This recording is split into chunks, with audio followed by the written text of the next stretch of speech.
gracias. Habiendo pasado los 10 minutos de espera, procedemos a darle el uso de la palabra a Arturo Garro, representante de la incubadora aceleradora de la Universidad San Ignacio de Loyola. Buenas tardes con todos. Gracias al doctor Mauro Marino, a la doctora Elena González y a María Fernanda Angulo por darnos su tiempo y compartir en un día tan especial, no solamente para los hispanoparlantes, sino para los angloparlantes, un aniversario más del Día del Idioma.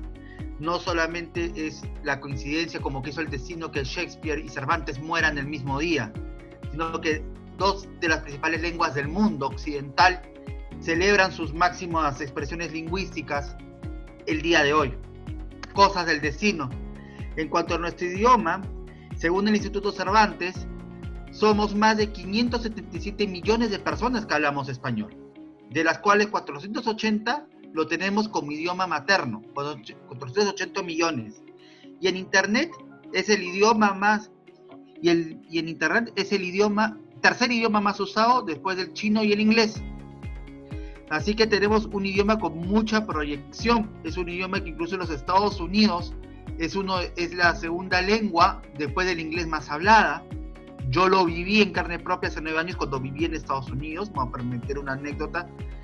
Yo el segundo día que llegué fui a comprar al supermercado una serie de cosas porque tenía el refrigerador vacío y la cajera me habló en inglés. Saqué el efectivo para pagar lo que tenía que comprar y la cajera automáticamente me habló en español. Solamente porque saqué el efectivo.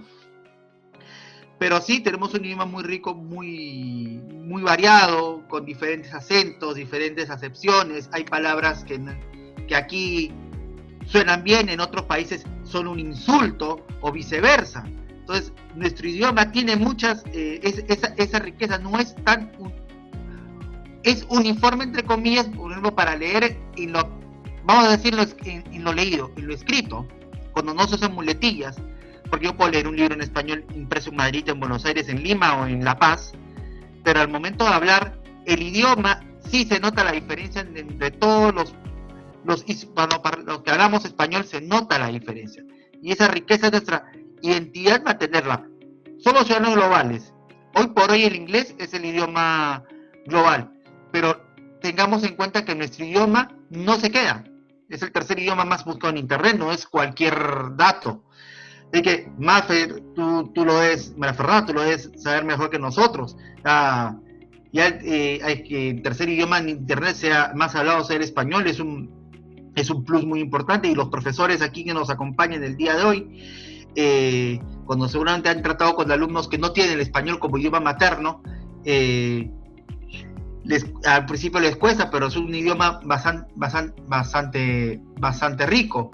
Hoy honramos a Cervantes, pero también honramos a Calderón de la Barca, a Vallejo, a Vargas Llosa, a Borges, a Neruda y a muchos otros más que han marcado nuestro idioma y lo van a seguir marcando, y también las nuevas generaciones que están y que van a estar viniendo. Muchas gracias por escucharme. Paso al moderador la palabra. Muchas gracias, Arturo. De hecho, qué agradable que hayas resaltado que verdaderamente se celebran dos lenguas el día de hoy para los angloparlantes y los hispanoparlantes.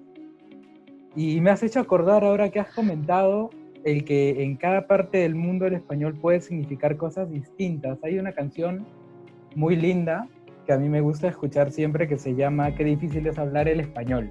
Y es una canción larga, es una canción bastante larga, pero te ayuda a reflexionar bastante. Y una estrofa que a mí en lo personal me encanta es aquella que dice: qué difícil es hablar el español, que en cualquier parte del mundo tiene otra definición. Muy, muy bueno, y invito al público que nos está viendo y escuchando a buscar esta canción, porque en verdad son 6-7 minutos de puras carcajadas. Procedo a cederle la palabra a la señorita Rocío Dávila, presidente del Club de Emprendedores de la sede descentralizada. Rocío.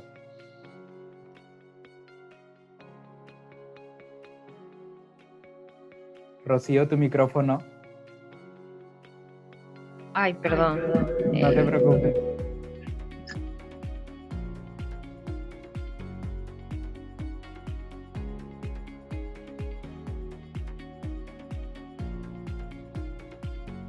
Ahora sí, ya, perdón, estaba conectado en ambos lados, estaba acoplado.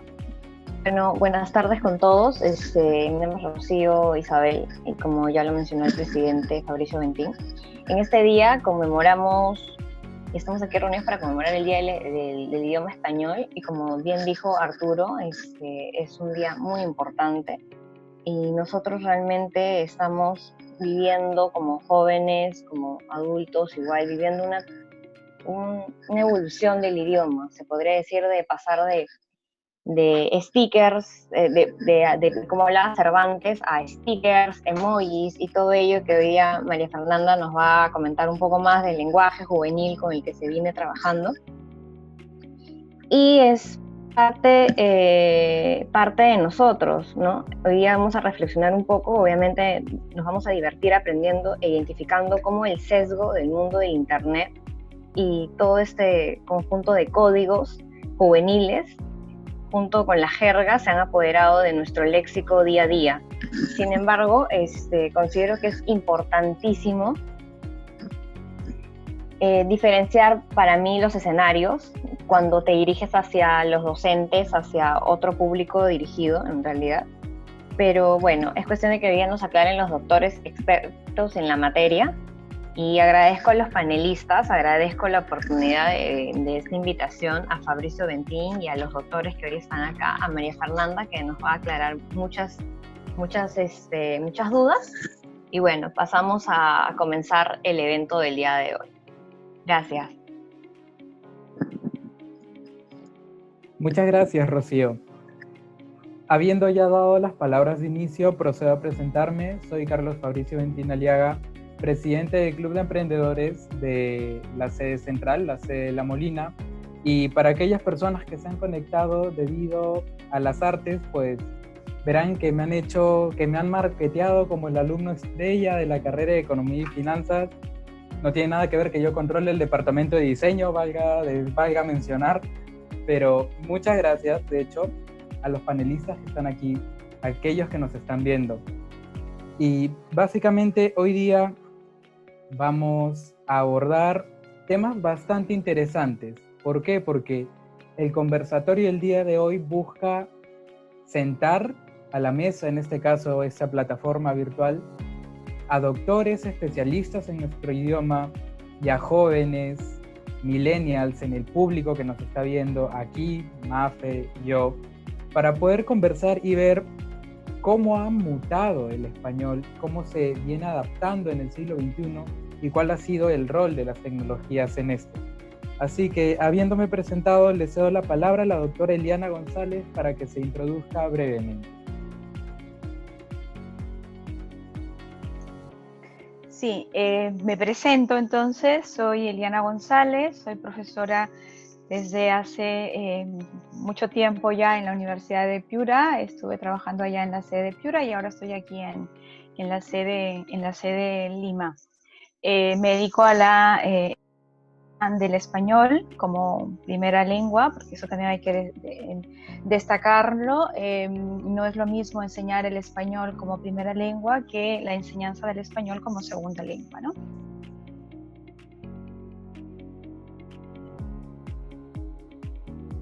Perfecto, doctora. Muchas gracias. ¿Usted también nos podría comentar un poco de lo que fue el camino hacia formar parte de la Academia Peruana de la Lengua? La Academia Peruana de la Lengua es una de las 23 academias que existen.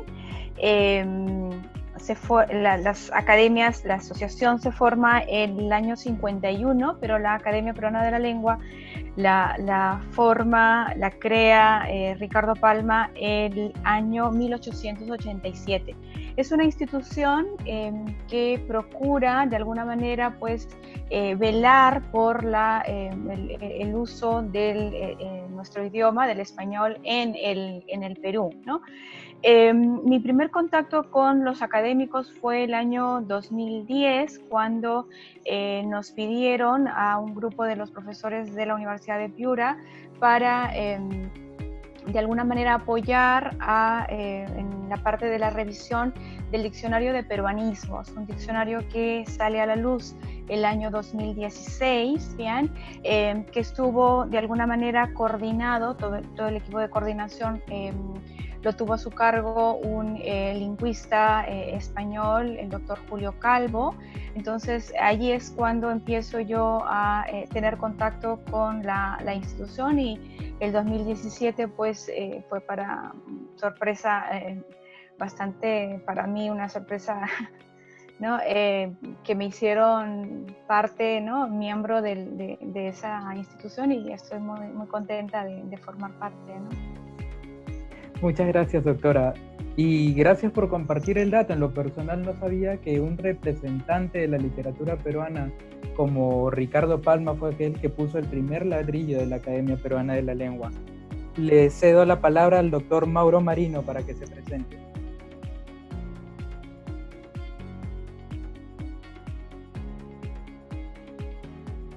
¿Qué tal? ¿Cómo están todos? Un gusto por participar en este evento. Gracias por la invitación, gracias a los panelistas por desarrollar y dedicar una tarde a hablar acerca de la lengua española, que es una de las más importantes del mundo. Ya lo dijo Arturo, tenemos cerca de 400 millones casi 600 millones de personas hablando español, ya sea como lengua materna o como segunda lengua. Es la lengua de Cervantes, de Lope de Vega, es la lengua de Mario Vargas Llosa, de José María Arguedas, es la lengua que compartimos todos nosotros, y por esa razón también es importante recordarla, atenderla, cuidarla, hacer que se extienda y se diversifique como ocurre en el video Qué difícil es hablar el español, que menciona Fabricio, ¿no?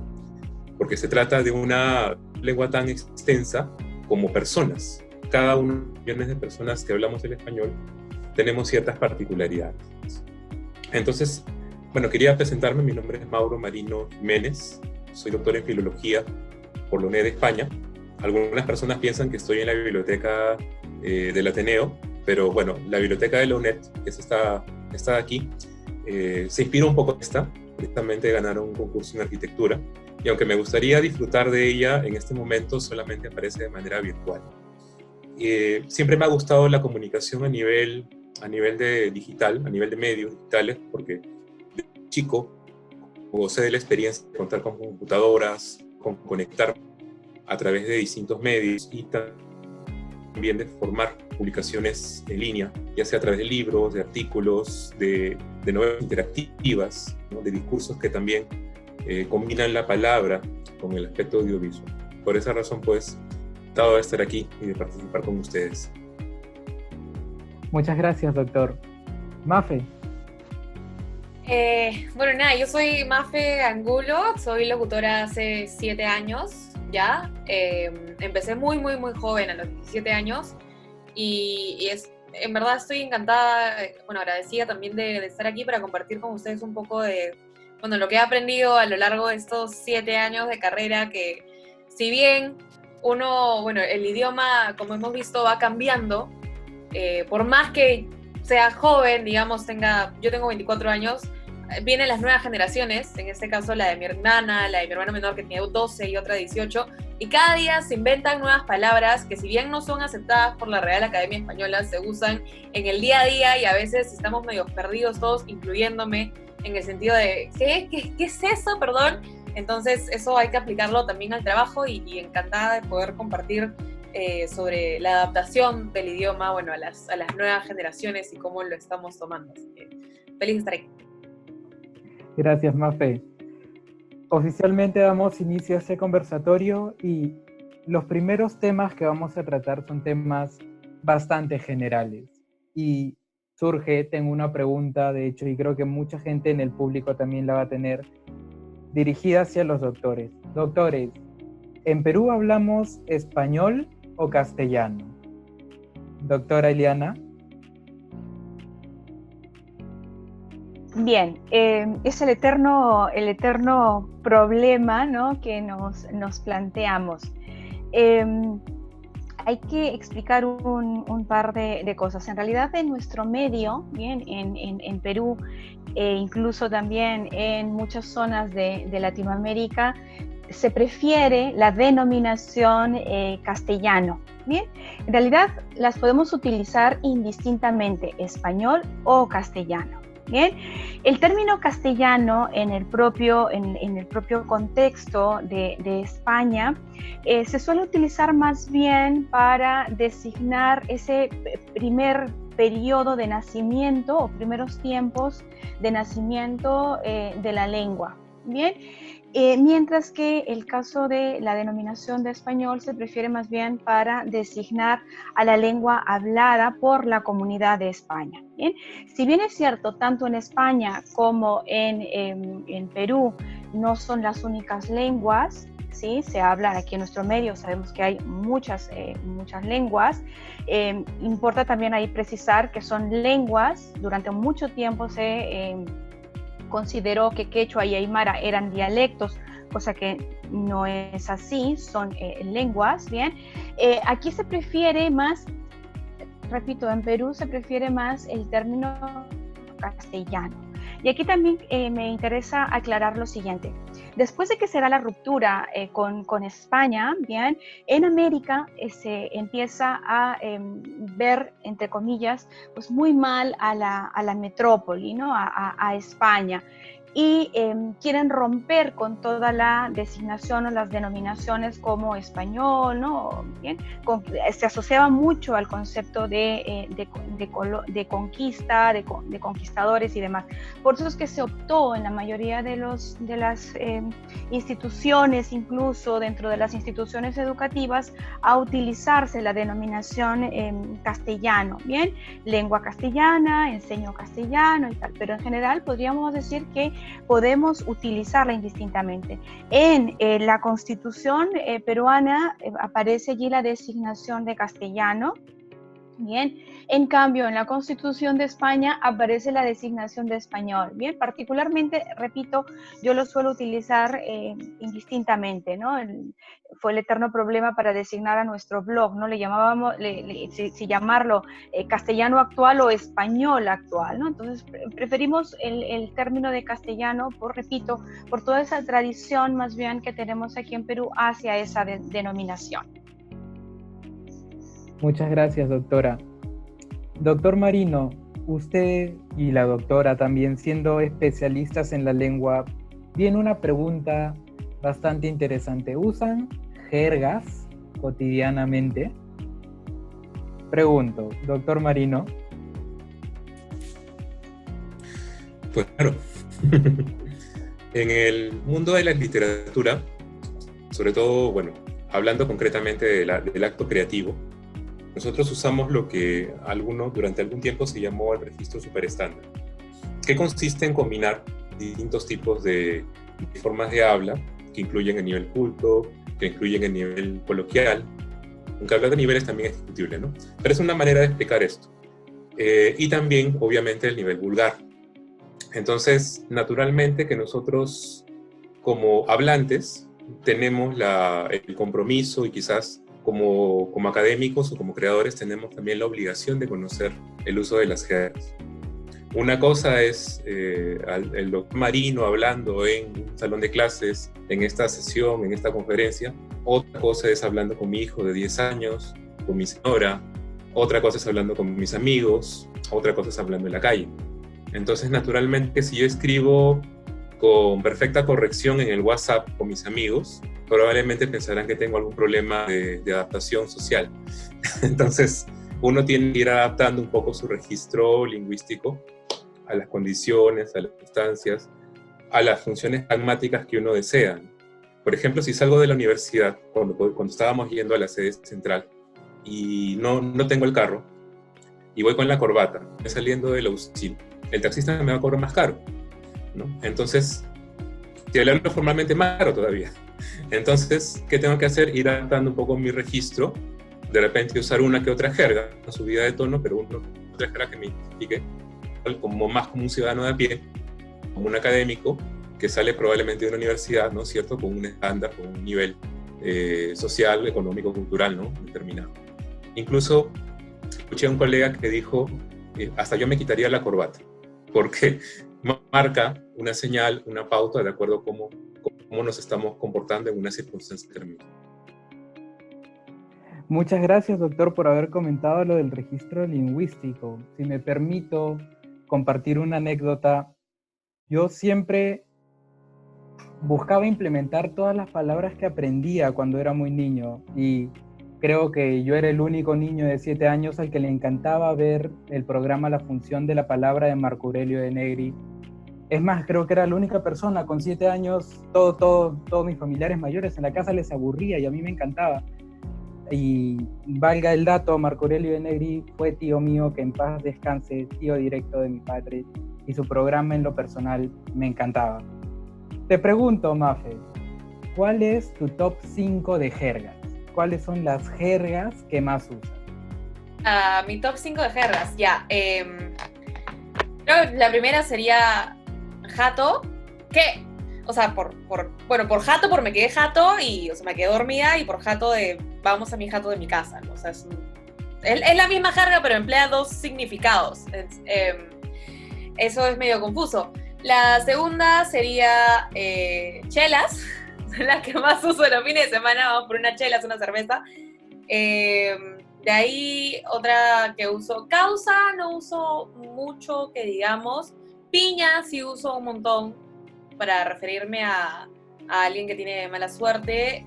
Monstruo uso un montón, que ya básicamente para mí monstruo no es una jerga, digamos, al punto de que la empleo tanto la palabra que ya me parece hasta natural, ¿no? Por más que sea consciente de que no lo sea. O sea, la digo en la radio, en todos lados, a menos que, bueno, una conferencia así como esa no la diría, a menos que me lo pidan, como en este caso. Y de ahí creo que no hay otra, digamos, que emplee tanto, ¿no? A veces por hablar de broma o cosas que me lleven ya, digamos, a la chacota, puedo decir peno, el clásico, ya ves, o bueno, pero de ahí no hay otra que emplee mucho, a menos que mi trabajo lo requiera, ¿no? Porque en este caso yo estoy en constante comunicación con muchas personas jóvenes, y usualmente, y siempre hablan, bueno, ninguno habla de manera formal, entonces muchos hablan de forma coloquial, y eso hace que tenga que entablar una conversación con más jergas para que se sientan como a gusto, cómodos con eso, ¿no? Has mencionado y me has hecho reflexionar por qué el peruano habla usando tanta comida. Causa, piña, yuca, papaya, ¿cuál es tu caucau? ¿Por qué tenemos tantas jergas que son comida a la larga? Y aquí hay un dato curioso. Mario Salas, ingeniero de la Pontificia Universidad Católica, el año pasado compartió con el Grupo El Comercio un trabajo personal, un glosario de jergas peruanas, que empezó a escribirlo como una cuestión de un sábado por la tarde y decidió parar cuando llegó a las 130 jergas, porque sabía que si no paraba es muy probable que nunca parase. Un dato bastante curioso, pueden encontrarlo, está en línea de hecho, Glosario de Jergas Peruanas de Mario Salas. Doctores, ¿cómo nace una jerga? ¿Qué es una jerga? Doctora Eliana. Sí, a ver, vamos a distinguir aquí lo siguiente. En nuestro medio, en Perú, solemos utilizarlo indistintamente, pues jerga o argot, ¿no? La jerga, el concepto general, digámoslo así, de jerga, es ese lenguaje, bien, que está muy restringido a un grupo determinado de hablantes, básicamente vinculados por una determinada profesión. Bien, entonces podemos hablar de la jerga de los médicos, la jerga de los economistas, la jerga de los ingenieros, etcétera, ¿sí? Pero también hay que señalar que se suele utilizar, repito, en nuestro medio con el sentido de un lenguaje encriptado, bien, para grupos normalmente marginales, bien, grupos muy cerrados, está claro, socialmente discriminados, bien, pues llámense delincuentes, malhechores, etcétera, bien. ¿Con qué finalidad? Con la finalidad de que el resto no entienda lo que está diciendo, ¿bien? Normalmente esas expresiones, esos términos están ligados a actividades, pues, que podríamos considerarlas o catalogarlas como actividades ilícitas. Bien, entonces empieza allí empieza allí. Y luego, ya por el contacto que estas personas suelen tener pues, con los jóvenes y demás, es que se van calando también el lenguaje juvenil. Recuerden que los jóvenes suelen ser pues, los más espontáneos, se sienten mucho más libres, sin mayor compromiso a la hora de utilizar el lenguaje, ¿no? Entonces suelen utilizar estas expresiones que empiezan a manera encriptada, repito, pero luego ya eso se van abriendo, se van conociendo, se van haciendo populares. Tanto es así, fíjense ustedes, que cuando ese término de jerga ya pasa a ser de dominio común, los primeros creadores inventan otra. Bien, utilizan otro recurso, hay varios recursos que podemos mencionar allí, qué recursos se utilizan para la creación de jergas. Uno de ellos, lo menciono, es el llamado besre, o el habla al revés, ¿no? Voy al ñoba o yapla, por ejemplo, ¿no? Entonces, dos palabras que una de ellas, sobre todo, que ya ha pasado a ser parte del lenguaje común, del lenguaje, podríamos llamarlo incluso hasta culta, ¿no? Es una trome, la palabra trome, que se forma por maestro, bien, maestro empieza ahí con un besre y una caída sonora, empieza a utilizarse trome, y ahora decimos de alguien que es un trome, pues uno que sobresale.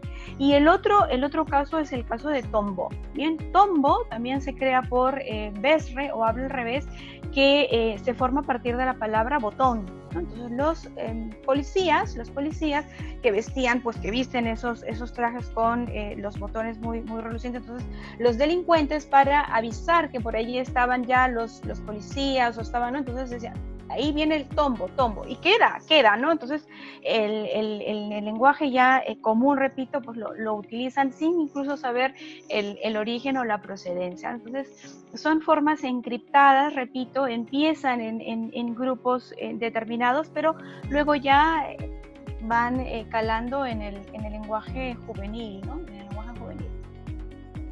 Así es. Qué impresionante lo que acaba de compartir con nosotros, doctora. En lo personal, yo también uso esas jergas, sobre todo tombo, y ni por aquí, que se había formado a partir de la palabra botón. Y sí es verdad que siempre se están formando nuevas jergas. De hecho, aquí encontré como que las jergas más clásicas, las más antiguas, que pueden ser chape, bamba o chela, pero después del último, intentaría decir, escándalo de una parlamentaria, ahora se está usando bastante la palabra chihuán para hacer referencia a una persona sin dinero, que está reemplazando incluso la jerga de aguja y está pasando fronteras. A cada rato encuentro videos de gente en el exterior, por lo general migrantes peruanos, que ya usan la palabra chihuán en el extranjero. Vamos a hacer una pequeña pausa aquí para permitirle a las personas del público, si es que tienen alguna pregunta, nos la hagan saber relacionado a todo este contexto de la jerga. Vemos que una persona ha levantado la mano, si no me equivoco.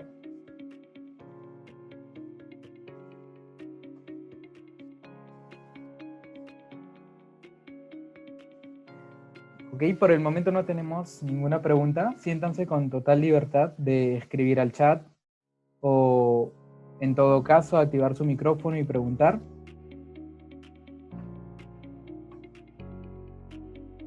Fabri, yo quiero hacer una pregunta.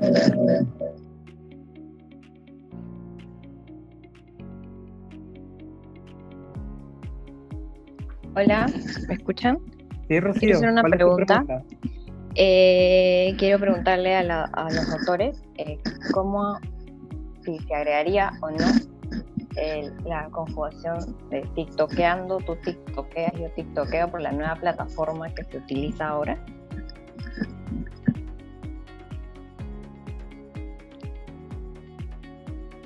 Ok, entonces, doctor Marino, TikTok es una aplicación que ha tomado bastante relevancia en los últimos meses. De hecho, ya es muy difícil en la modernidad líquida en la que vivimos decir en los últimos años, porque en días se generan las tendencias, incluso en horas o minutos. Entonces, doctor Marino, ¿estaría bien decir yo tiktokeo, tú tiktokeas, nosotros tiktokeamos? Bueno, más que decir si está bien o mal, quería recordar el ejemplo que ocurrió con el WhatsApp, ¿no? Apareció el WhatsApp y comenzamos a decir whatsappeando. ¿Quién decidió eso? Nadie en particular. Simplemente resultó más o menos sencillo, funcional, ¿no? Y aplicable el término whatsappear cuando nos referíamos a comunicarnos con alguien a través de la herramienta WhatsApp. Entonces, con TikTok va a ocurrir más o menos lo mismo. Probablemente se use un término como tiktokear o tiktokeando, y eventualmente, a través del tiempo, este uso va a ser de repente capturado por la academia. En gran parte, siempre hay que recordar que lo que la academia hace, ¿no? Es siempre recoger lo que las mayorías finalmente van a ir utilizando, fomentando, ¿no? Y recogiendo. Salvo en algunos casos donde el término sea muy ambiguo y requiera un tipo de regulación, ¿no? Como ha pasado, por ejemplo, con el uso del solo, el este, si lleva tilde, si no lleva tilde, ¿no? Y se hacen recomendaciones al respecto. Pero en este caso, como se trata de un neologismo, una palabra inventada por la gente, por el mismo uso cotidiano, en este caso probablemente primero pase a difundirse a un nivel, digamos, de quienes usen TikTok, más adelante de la gente que va a asociarse con el uso de esta plataforma directa. Todavía no he visto TikTok, la verdad. Me estoy resistiendo todavía. Pero el Ahí asunto luchando, pero va a caer, profesor. Sí, estoy luchando. Voy a caer un día de estos, ojalá que sea después de la cuarentena, porque si no voy a perder con la razón. Entonces, de alguna manera también el asunto, porque he visto mucha gente conocida mía usando TikTok, ¿no? Entonces ya me voy dando cuenta de qué va. Entonces el asunto es que finalmente se va a utilizar de forma ya cotidiana. Probablemente llegue un momento en el cual se vaya a normar de alguna manera, ¿no? Y cuando llegue esa norma, aparecerá un diccionario quizás de regionalismo, de peronismo, dependiendo del caso, dependiendo de las condiciones, y va a ser finalmente aceptado.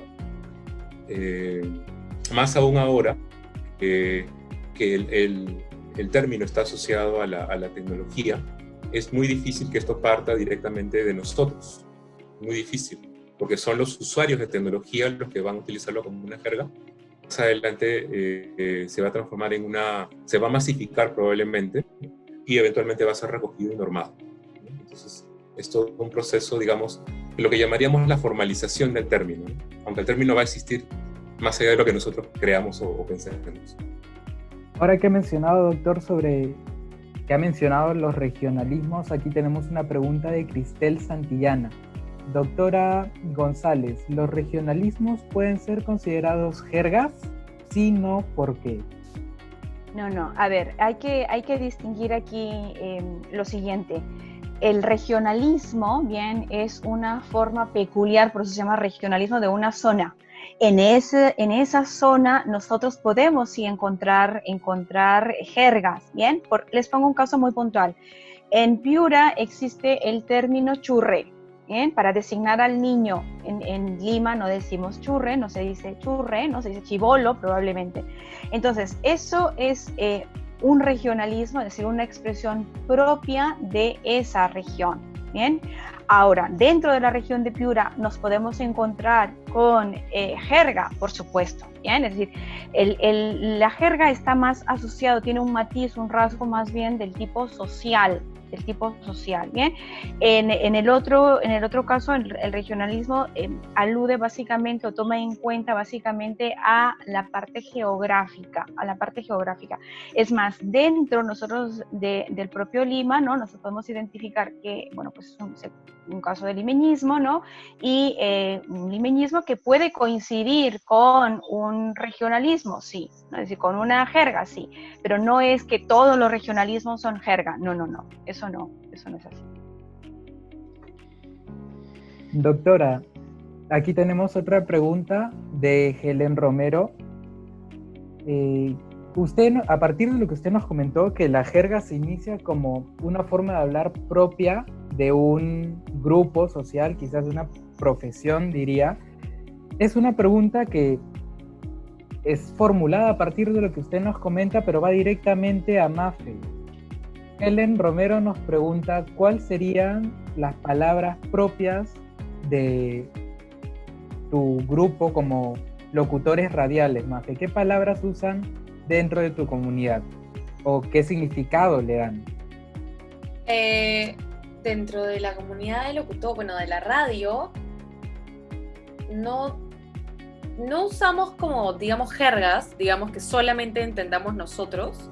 Hay palabras técnicas, bueno, hay palabras que sí existen, no diría que son consideradas jergas porque no es algo que hayamos inventado nosotros para poder llamarlo este equipo, son palabras que sí usamos, pero bueno, como bien la doctora Eliana dijo que jerga no necesariamente es una palabra coloquial que esté inventada, simplemente la correcta definición es una palabra de un sector específico, en este caso, bueno, consola, al Switcher, aire, o no sé, switcher, exacto, son denominaciones, streaming, por ejemplo. sí. Sí, a eso me refería, que no solamente pensemos en el concepto, aquí en Perú automáticamente lo asociamos con jerga, con estos ejemplos que diste con respecto a chela y demás, ¿no? Pero en un concepto más general de jerga es ese lenguaje, ¿no? También referido a determinadas profesiones. Entonces, consola probablemente a ti te resulte mucho más común por el uso que tienes, ¿no? Pero a lo mejor una persona que no tiene contacto con ese ámbito le resulta extraña esa palabra, ¿no?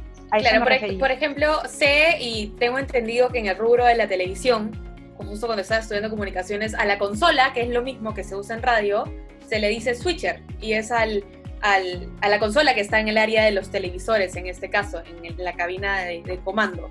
Pero en el ámbito radial, digamos que es muy aparte eso, ¿no? Entonces, pero sigue siendo lo mismo. Entonces, es como, digamos, un mismo objeto con diferentes nombres. Gracias, doctor Marino. Aquí una pregunta de Alejandra Ramírez. ¿Cuál es su posición con respecto a los anglicismos? ¿Qué es un anglicismo? Bueno, es un término que viene del inglés, ¿no? Que nosotros recuperamos, capturamos y eventualmente vamos a utilizar a partir de la forma en que nos suena el término y para el uso, digamos, más o menos particular. Entonces, nosotros capturamos muchas palabras que vienen del idioma inglés, las usamos aquí por muchos motivos. Muchos de ellos son extralingüísticos, ya que el español o el castellano tiene muchas palabras para nombrar prácticamente a todo lo que nombra inglés y más. Pero hay razones, digamos, de corte ya de imagen, de corte social, ¿no? El inglés a veces parece más sofisticado, más interesante en algunas profesiones, y por esa razón terminamos haciendo uso de ellos. También existe, quizás por ese lado va la pregunta, un aspecto de gusto, ¿no? Si me gusta utilizar términos que vienen del inglés. Y aquí la respuesta la doy como los economistas, depende, ¿no? Porque hay términos que me parece que en el español, como español funciona muy bien, ¿no? Y hay palabras que vienen del inglés y que particularmente a mí, ya por una cuestión de gusto, me parecen más agradables o muy curiosas viniendo del inglés. Les pongo un ejemplo.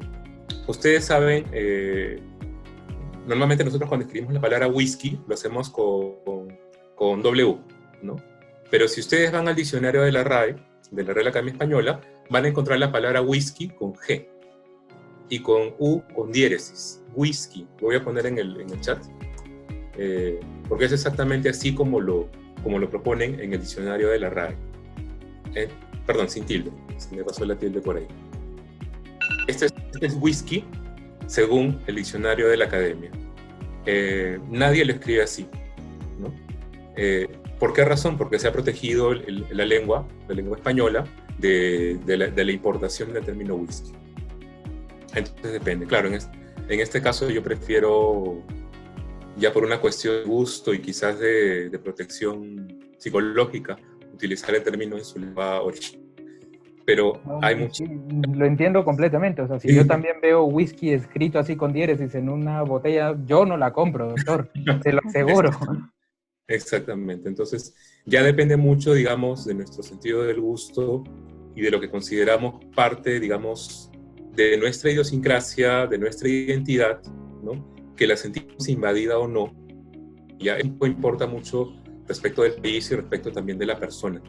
¿Qué tanto nos sentimos invadidos? Claro, el otro aspecto es el desorden, quizás la aparición del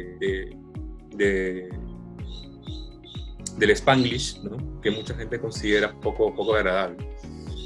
Eso también. ¿Puedo yo añadir algo más con respecto a lo que ha dicho el profesor? Bien, efectivamente los extranjerismos, en este caso lo del inglés, hay que señalar lo siguiente: puede ese extranjerismo entrar por dos vías. Bueno, ahora podríamos hablar de una tercera que vendría a ser la vía audiovisual, ¿no? Pero puede entrar por el ámbito sonoro, ¿bien? O también puede hacerlo por el ámbito escrito. Entonces, cuando entran por el ámbito escrito, probablemente sufre ese extranjerismo una adaptación ya de pronunciación en el español, ¿bien? Y en cambio, cuando ese extranjerismo entra por lo sonoro, tendemos a mantener la pronunciación inglesa, ¿no? O la pronunciación extranjera. Es lo que pasó, por ejemplo, con el término club, ¿bien? El término club hace su ingreso al español vía escrito. Entonces, nosotros hemos procurado adaptar a la pronunciación tal y como nosotros lo estamos viendo. ¿Está claro? Entonces la U como U, ¿bien? Pero, por ejemplo, eso no ocurrió con pub. Cuando pub entra, no hace su ingreso, no entra como pub. ¿Se entiende? Entonces hay que ver allí también cómo es que ese extranjerismo entra a nuestra comunidad. De allí que, por ejemplo, ante una misma realidad, los caramelos Halls, ¿bien? Y no es que quiera hacerle propaganda, pero me sirve para explicar esto. Entra a nuestra pronunciación como Halls, mientras que en España, por ejemplo, los Halls, ¿no? Entonces la pronunciación allí es completamente distinta. Es decir, cómo entra ese extranjerismo a la comunidad, cómo se adapta ese extranjerismo a la comunidad. Por ejemplo, el caso de fútbol en algunos sitios y fútbol en otros sitios, ¿no? Entonces eso también hay que considerarlo, ¿no? Y el caso de whisky que comenta el profesor, efectivamente, la academia recomendaba escribirlo con GU diéresis, ¿no? Y pues el hablante rechaza esa recomendación y prefiere mantener más bien el extranjerismo, ¿no? Cosa que, por ejemplo, el clip, nadie dice, bueno, véndame una caja de clipes, ¿no? O sea, todo el mundo allí, también la formación de los extranjerismos. Lamentablemente, chicos, yo me tengo que retirar porque tengo una clase a las 4, ya se los había comentado. De verdad que esta conversación está súper agradable, ¿no? Me hubiese gustado permanecer hasta el final, pero bueno, será para otra oportunidad y de verdad los felicito a los organizadores por este tipo de iniciativas, ¿no? Que partan desde los jóvenes preocupados también por nuestro idioma, ¿no? Muchísimas gracias y será hasta otra oportunidad. Encantado de contar con usted. A usted, doctora González. Gracias. A usted, doctora González, a nombre de Usil Ventures. Esperamos poder contar con usted y con la Academia Peruana de la Lengua para futuros eventos, doctora. Muchas gracias. Por supuesto que sí, claro que sí. Gracias. Adiós, nos vemos. Adiós. Yo quería, sobre todo, preguntarle a María Fernanda, el tema de, por ejemplo, con emoticones, por ejemplo, la radio que alguien te manda con emoticones. ¿Tú qué opinión te merecería que un chico de 17, 18 años te mande un mensaje lleno de emoticones? Hoy que te mande ese mismo mensaje con emoticones una persona de 40 años. ¿Qué lo consideras que está bien? ¿Que el chico se lo acepta por la edad? ¿O el hombre, a la persona de 40 años, creo que tendría un serio problema de madurez. ¿Cómo tú lo verías?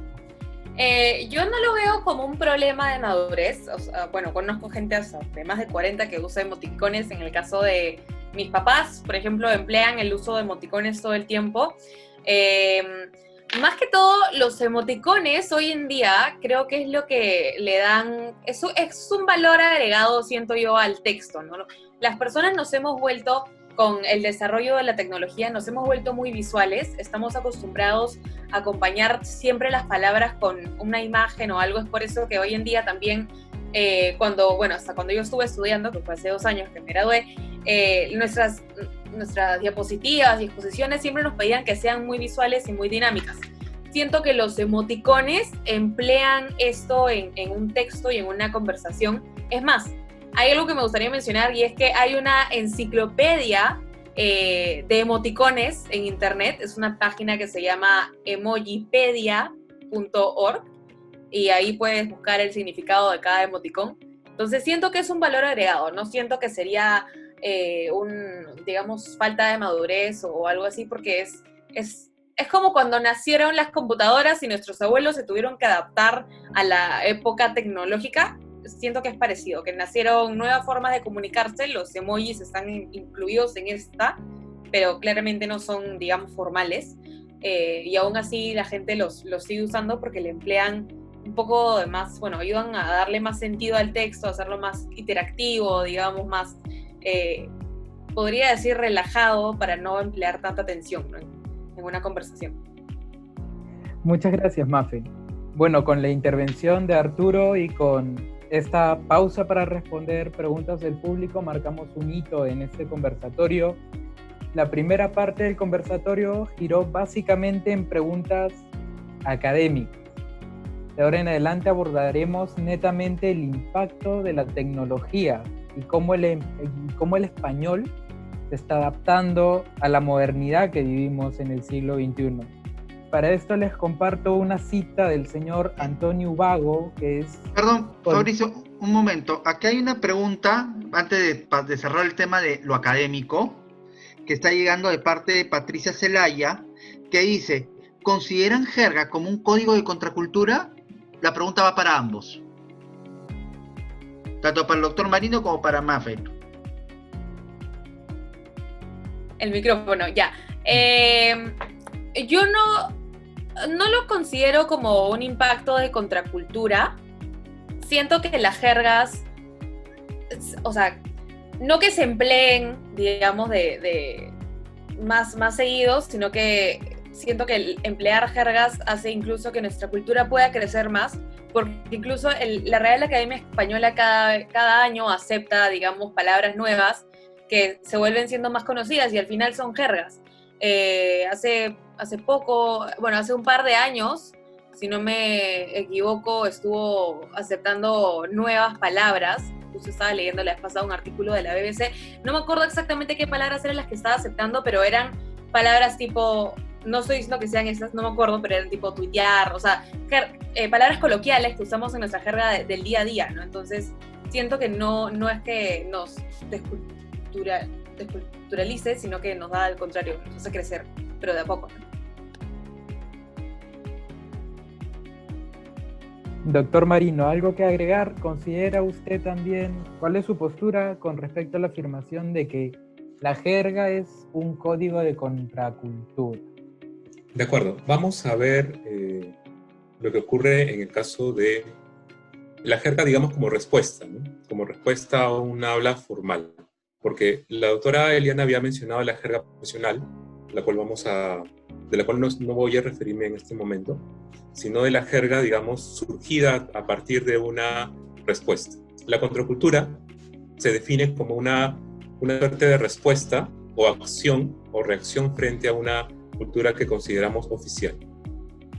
Entonces, si la gente hace las cosas más o menos de una manera determinada y un grupo que no desea sentirse identificado con esa forma, digamos, general, reacciona, ¿no?, actúa y eventualmente también empieza a hablar de una manera, digamos, de una manera distinta, ¿no? Lo cual sugiere una suerte de contracultura. Pero ese es solamente uno de los casos que corresponde a la jerga propiamente dicha. Es decir, uno puede, digamos, empezar a utilizar un término distinto, que, digamos, la gente más conservadora llama inadecuado, inapropiado, pero finalmente es una respuesta, digamos, razonada o instintiva frente a una situación, digamos, en la cual se sienten oprimidos o controlados. Como digo, es solamente un caso. Es solamente un caso. Se trata de un caso frente a muchas otras alternativas y posibilidades por las cuales surge una jerga.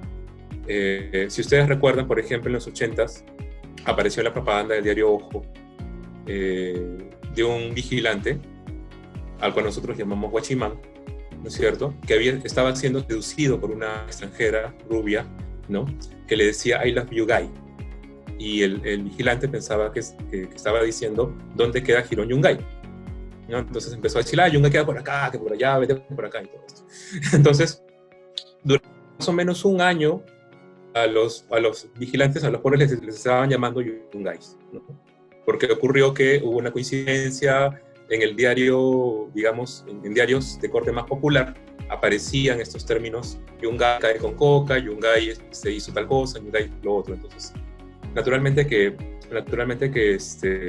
las jergas pueden ser muy espontáneas también.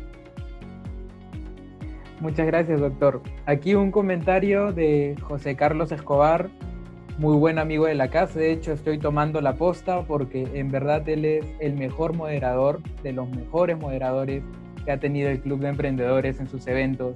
José Carlos nos comenta que la Real Academia Española también ha aceptado la palabra imprimido como válida. Casi seguro de que si hubiesen aceptado la palabra imprimido cuando yo estaba en primaria me hubiese ahorrado un montón de reglazos, la verdad, porque siempre he sido imprimido y a cada rato me repetían impreso, impreso, impreso. Y se evidencia, y esto responde bastante a otras preguntas que hemos ido leyendo, en el que preguntan quién es el ente encargado de recolectar estas nuevas palabras, y a la larga es la academia, como bien lo compartió el doctor. Entonces, ahora, los temas que abordaremos de ahora en adelante ya salen un poco de lo académico y buscan evaluar más, hablar sobre el impacto de la tecnología en el español. Y comparto con ustedes una cita del señor Antonio Ubago, que es columnista de un diario granadino, El Ideal, y sostiene: las lenguas que se han ido haciendo a lo largo de la historia de la humanidad, cada vez más precisas, exactas y expresivas, ofrecen ahora, sin embargo, la muestra en gran sumo la tendencia contraria, el mal gusto y la degradación en la expresión. Tuve que leerlo 6 veces para entenderlo, la verdad, porque el español que usa es bastante académico, diría yo. Aquí básicamente lo que nos está diciendo el señor Ubago es que en la coyuntura, en la actualidad, siente que aquellas lenguas que han ido puliéndose y volviéndose más precisas, exactas o expresivas, sobre todo aquellas que nos consideramos lenguas, que somos lenguas romances, están perdiendo esas características y están entrando en el mal gusto y la degradación de la expresión. Básicamente esto entran todas estas posturas que buscan conversar sobre qué tanto se está degradando, si en verdad se está degradando el idioma. Le pregunto a Mafe, te aseguro que tú y yo y Rocío, y es muy probable que mucha gente en el público use o economice el lenguaje. En lugar de decir no hay problema, no hay prop. Obvio, op. Lit, literal. Pa qué, pa dónde. Entonces, al final de este escrito se busca abordar bastante el hecho de que las nuevas generaciones economizan mucho el lenguaje. Consideran que el tiempo es lo más preciado y si pueden transmitir el mismo mensaje usando menos caracteres, es mejor para ellos. ¿Cuál es su postura, doctor?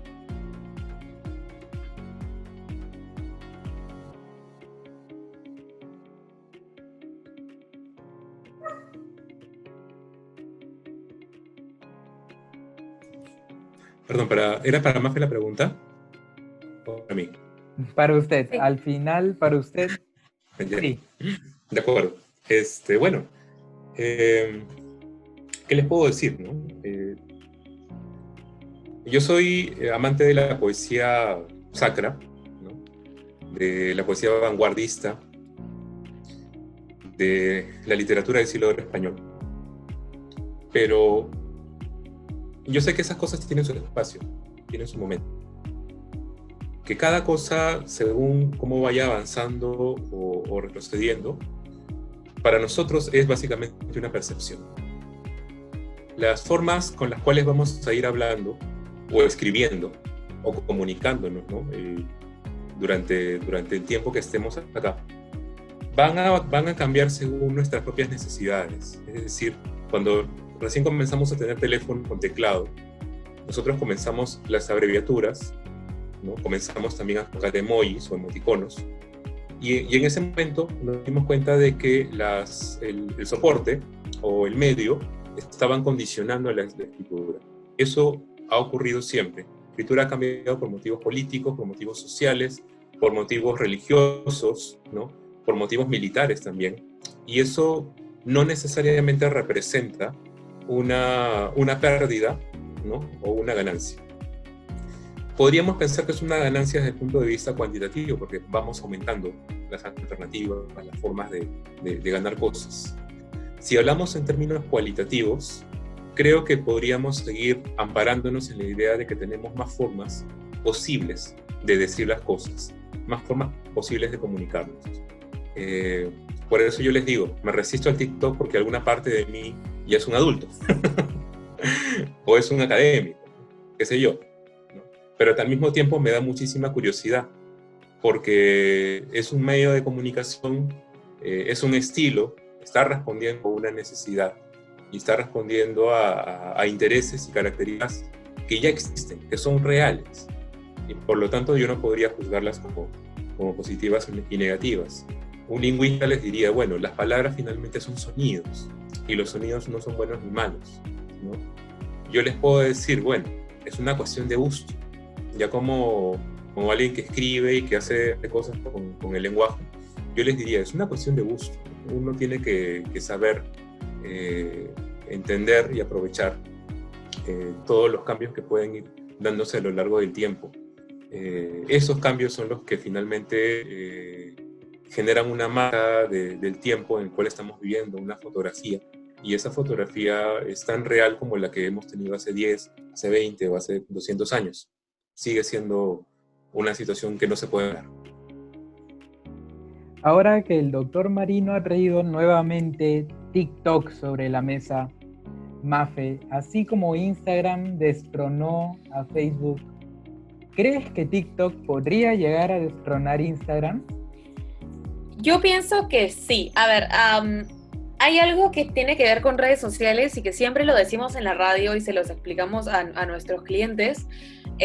Cada vez que vienen y dicen, bueno, preguntan como dónde podrían anunciar y qué sé yo, es que los jóvenes, o sea, las nuevas generaciones, lo último que quieren hacer es estar al lado de sus padres. O sea, ya tienen suficiente de sus padres en casa. Entonces pasa que, bueno, inició con Facebook. Todos teníamos Facebook.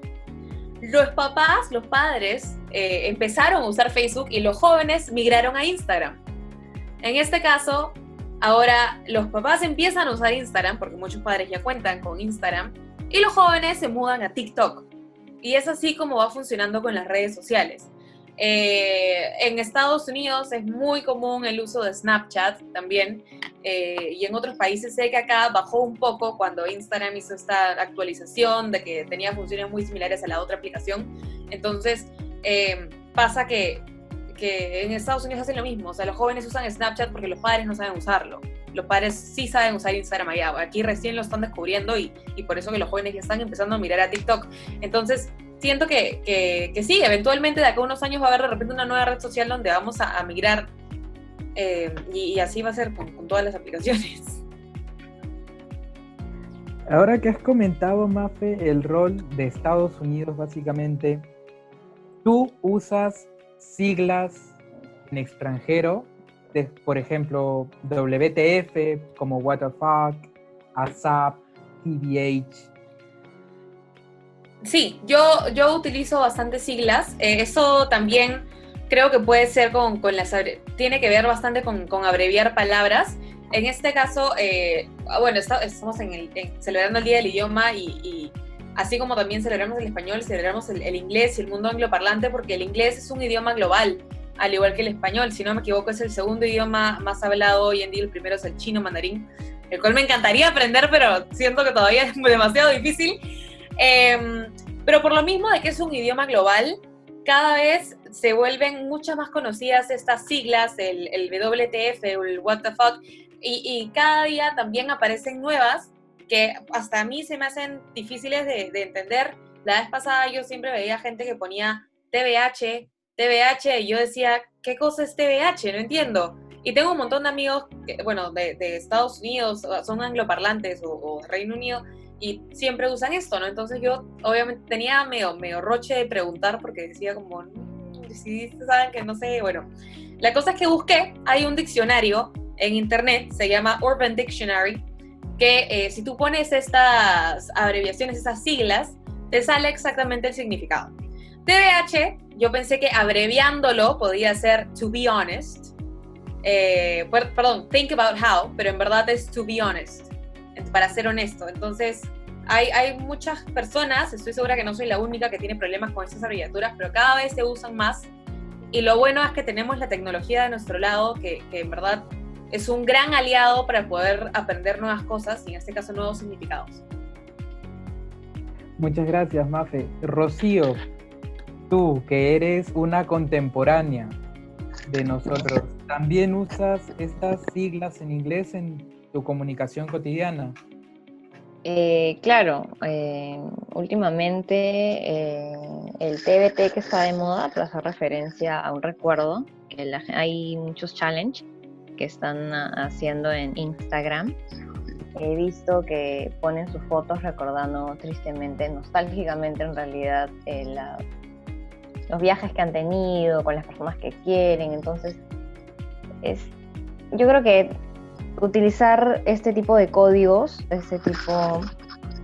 es básicamente diferenciar escenarios, ¿no? ¿Con quién lo usas? De pronto con tus amigos, con un círculo más cercano. No creo que vamos a utilizar con nuestros profesores o quizás con otro público, ¿no? Pero de que lo utilizamos, lo utilizamos. De hecho, yo sí lo utilizo bastante. El Take Me Back Thursday, por ejemplo, que, bueno, ahora que estamos en cuarentena, se usa bastante por todos los recuerdos, y hashtags. Pero antes de hablar de los hashtags, doctor Marino, ¿a qué cree que se debe esta economización del lenguaje? Bueno, estaba adelantando un poquito de esta idea a través de la palabra medio. El medio dispone. Y una cosa que ocurre, un poco volviendo al tema de los hashtags y los emojis, es que nosotros cuando hablamos en público o hablamos con personas, normalmente tenemos varios recursos no verbales que nos ayudan, aparte de un escenario, un lugar que compartimos y todo. Cuando escribimos, normalmente nos tomamos nuestro tiempo, porque se supone que esa escritura, no estoy hablando de la comunicación en WhatsApp, ¿no? Pero normalmente cuando escribimos y publicamos algo, nos tomamos nuestro tiempo, revisamos, corregimos.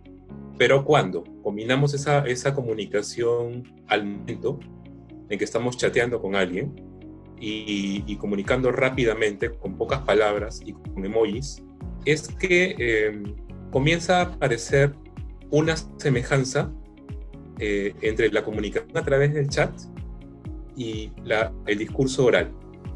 Entonces, usamos palabras abreviadas, usamos palabras muy cortas, mensajes a veces mal redactados, y agregamos el emoji precisamente para generar una situación emocional. Por eso se llama emoji, porque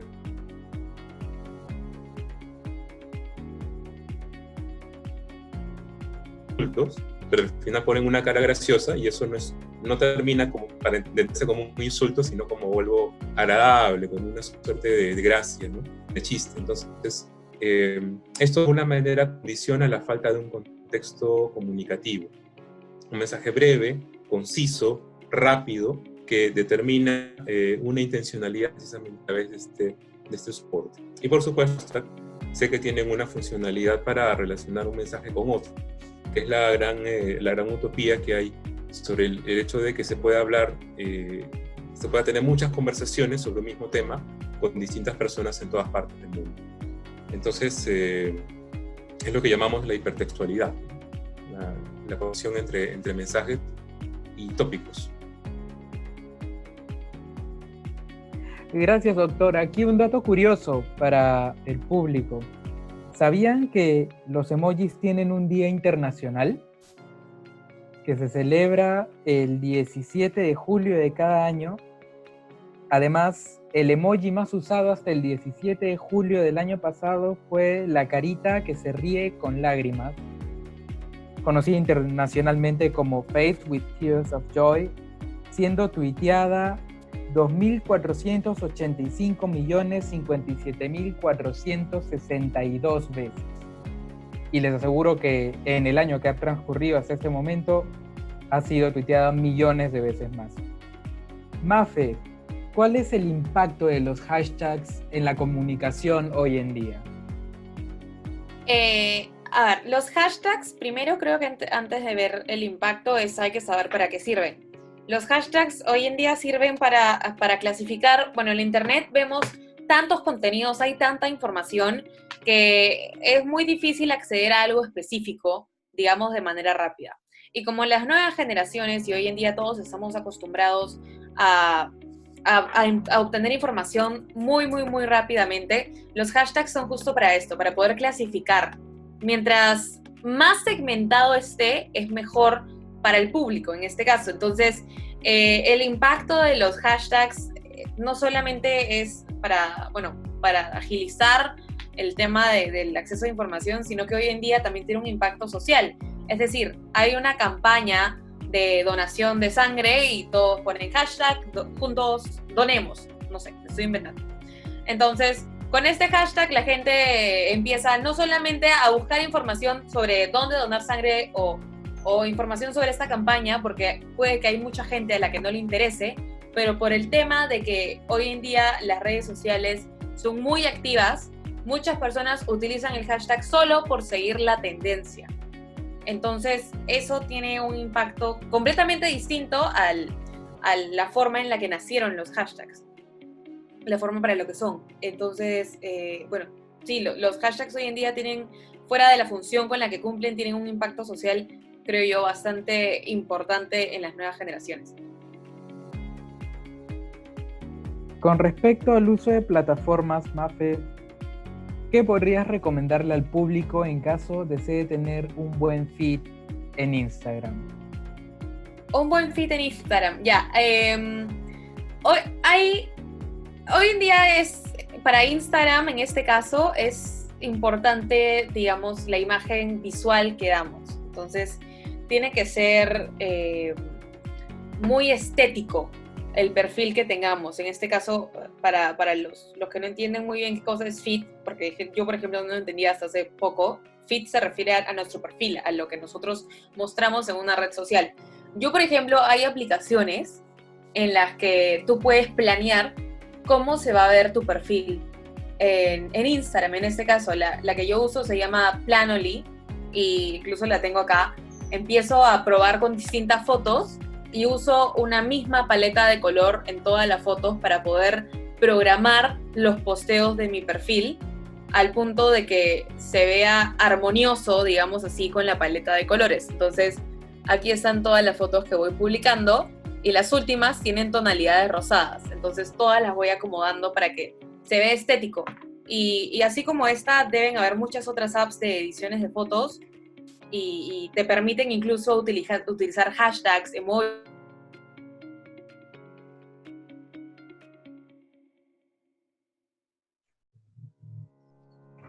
Perfecto, nuestro conversatorio está a punto de llegar a su final. Vamos a aprovechar unos minutos, vamos a seguir conversando con los panelistas e invitamos a las personas del público a escribir cualquier duda que tengan, cualquier pregunta con respecto al lenguaje, tecnología, redes sociales. Así que esperamos sus preguntas. Hasta entonces, doctor Marino, aquí hay una afirmación que nos dice que los lenguajes, y está entre comillas, los lenguajes utilizados por los jóvenes no constituyen un sistema por la falta de código común entre los usuarios, y es por eso que no son considerados una lengua y tienen la tendencia a la muerte. ¿Qué nos puede decir acerca de esta afirmación? Que es muy compleja de explicar, para empezar. Es muy compleja. El lenguaje es una facultad humana. Nos permite aprender un código y poder intercambiar información y realizar una serie de operaciones, ¿no? con seres humanos, precisamente a la adquisición de un código. El colocar entre comillas, de alguna manera, revela una característica o algunas condiciones que pueden tener esta facultad dentro de un universo no global, sino particular, en este caso en los jóvenes. De alguna manera hace referencia a la idea de una decadencia en cuanto a la forma de comunicarse. Yo creo que el lenguaje siempre ha estado bajo ese tamiz, ¿no? De que lo usamos para diferenciarnos, lo usamos para crear expresiones nuevas, y naturalmente todo esto obedece más a leyes naturales que a nuestro propio parecer. Yo como académico no puedo recoger esta información, plantearla de esta manera y decir, esta es la manera en que se debe escribir o hablar. Igual ocurre con la comunicación entre los jóvenes, así como estaba diciendo Mafe, ¿no? Primero está el Facebook, los papás se comenzaron a usar Facebook, el Facebook ya perdió gracia para los jóvenes, entonces nos pasamos a Instagram, ¿no? Los papás se mudan a Instagram, pierde gracia, nos vamos a TikTok. Entonces, ¿qué está pasando? Que a pesar de que un tipo o un medio de comunicación con una disposición determinada parece ser característica de un grupo, que en este caso son los jóvenes, igualmente es, digamos, acogida o adoptada o adaptada, ¿no? por personas mayores. Entonces, ¿qué es lo que ocurre? Que en el mismo grupo de no jóvenes, que puedo ser yo y puede ser gente de mi edad o mayores que yo, pareciera que igualmente hay un interés. Por una parte hay un rechazo y por otra parte hay un interés en la forma en que nos comunicamos, en el medio que utilizamos para comunicarnos y en las apropiaciones que tenemos a la hora de comunicarnos. Por lo tanto, el lenguaje, ya sin comillas, es un organismo vivo que discurre a través de distintos medios, cuyas consecuencias no vamos a conocer de manera predictiva o de manera voluntaria. El lenguaje va a ir caminando de la forma más misteriosa y más incierta, porque depende del colectivo, de los colectivos que comparten una misma lengua. Gracias, doctor. Mafe, ¿tendrás alguna anécdota de cómo celebraban el Día del Idioma durante tu época escolar? Sí, claro. El Día del Idioma, cuando yo estaba en el cole, le llamábamos Spring Festival. Mi colegio era británico. Y resulta que, si bien no tiene mucho que ver, con la primavera, por la época, simplemente se le llamaba así porque lo adoptamos también de una costumbre de Reino Unido, por lo mismo que el colegio era británico, y se celebraba haciendo poemas, recitales, habían concursos, acrósticos y en fin. En cambio, asumo que hoy en día eso ha cambiado mucho, no creo que salga alguien a recitarte un poema, más bien no le he preguntado a mi hermano cómo lo celebran hoy en día, pero estoy muy segura que deben implementar la tecnología bastante. Yo recuerdo, yo egresé de secundaria hace 3 años ya, y me acuerdo que mi último día del idioma en mi colegio fue también un concurso de periódicos murales, pero con el challenge de que todo fuera reciclado. Así que teníamos que buscar la manera de de reemplazar la goma con algo reciclado y teníamos que pasar horas buscando en internet cómo hacer goma desde cero con maicena, una nota de... Al final lo conseguimos, pero interesante la anécdota. Rocío, ¿tú recuerdas más o menos cómo celebraban el Día del Idioma en tu colegio? Sí, al igual que de Maffer, hacían poemas y todo. De hecho, yo soy muy pegada a la tendencia bien del siglo de oro. O sea, a mí me encanta la poesía también, me encanta valorar mucho. De hecho, me cuesta mucho adaptarme al lenguaje actual de los generación Z.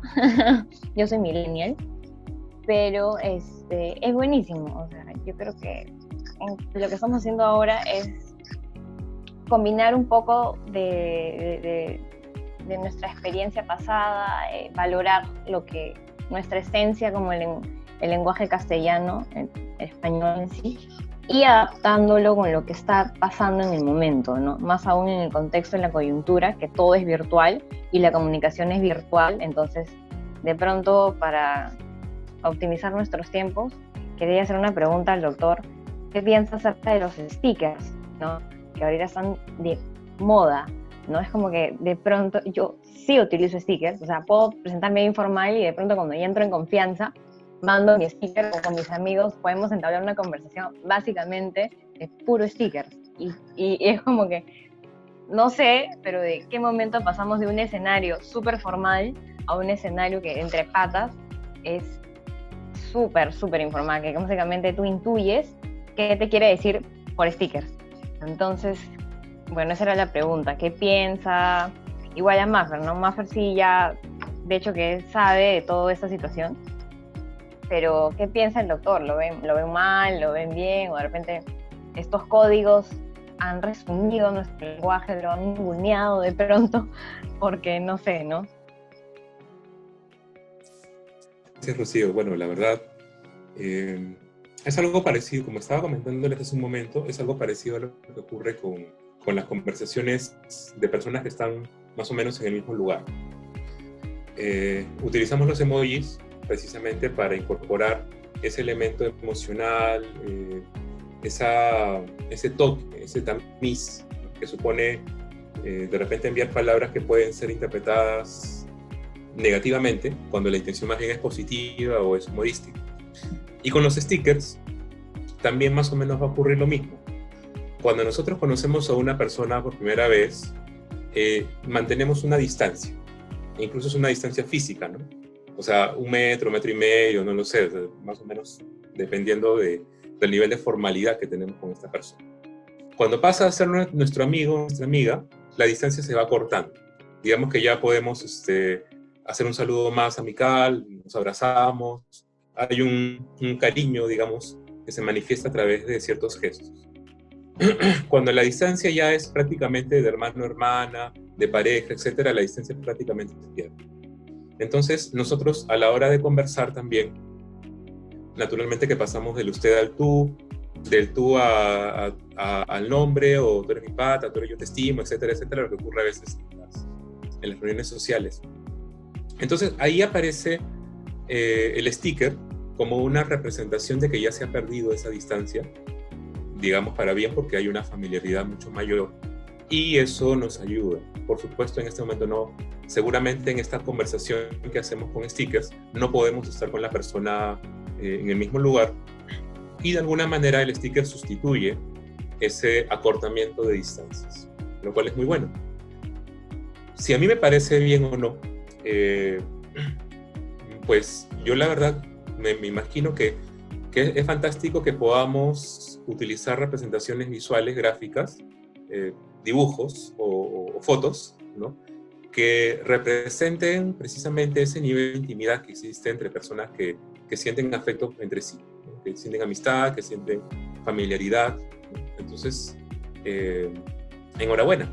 Claro, no voy a sugerir que compongamos literatura clásica con esto, pero de repente sí literatura innovadora. No sé, del siglo XXI, poemas hechos con stickers. No sé si llegaremos a esto, si gustará a todo el mundo, pero es una opción creo. Gracias, doctor Merino, de verdad. Claro, diferenciando escenarios también, ¿no? Pero buenísimo.